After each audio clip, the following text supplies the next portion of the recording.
Lady of the Flies. The old village of Drevlyany was located in the middle of the swamps, where the earth is always oozing with moisture and an annoying ringing is in the air. People here lived quietly, without much joy, as if the soil itself absorbed happiness, leaving only routine. All except one figure, who broke the gray of the days, was Demyan. Demyan was a romantic. His eyes always looked just above the horizon. His voice sounded like a forgotten ballad, and there was eternal spring in his soul. He wrote poetry, sang in the woods, and believed in miracles. Especially one thing. He believed in fairies. He said he saw her, light as smoke, dancing in a forest clearing among a swarm of flies.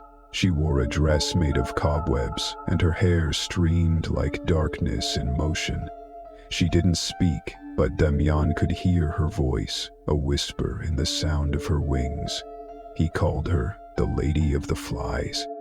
"She will save us from the grains," he shouted in the village square. "We worship the wrong gods. The fly is the true symbol. It is omnipresent. It is omnipresent."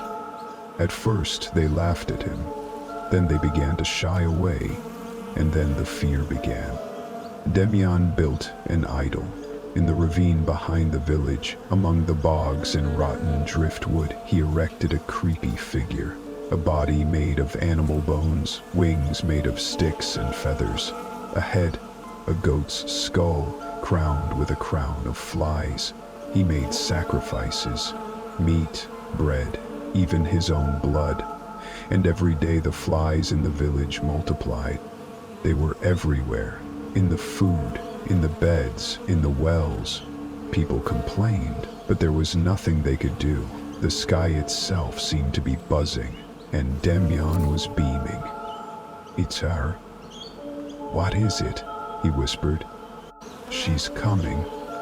At night he was seen on a hill, singing hymns and spreading flowers from dead petals. He no longer washed or slept.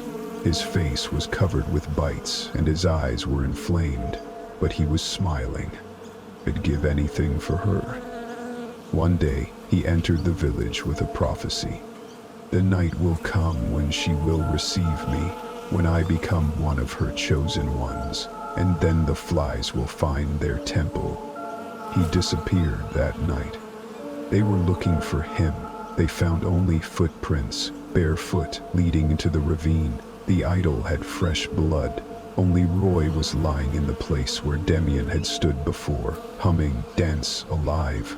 People recoiled, but they did not dare to destroy the idol. Fear kept them in check.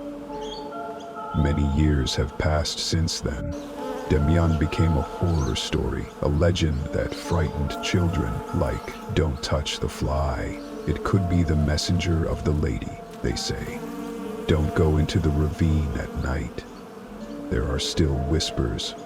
But recently one shepherd, having lost a calf, went too deep into the forest. He came across a ravine, overgrown but not gone, and I saw it, the idol, only now he was taller, fresh, his wings were moving, and in front of him is a skeleton, in a flower wreath, surrounded by thousands of flies.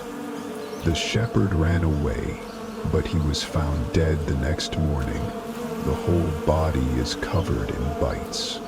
A fly was crawling out of his mouth. The village has been empty ever since. There were too many flies. People were running. And on the edge of the forest, where Demyan once sang, an endless swarm now swarms. She is in the very center, the lady. Eyes are like mirrors. The dress is made of black wings. She doesn't speak, but you can hear her. Worship, or you'll become food. And somewhere in the depths of the forest, in the silence, only broken by the sound of wings, a soft, loving whisper sounds. "I will not regret my life for your love."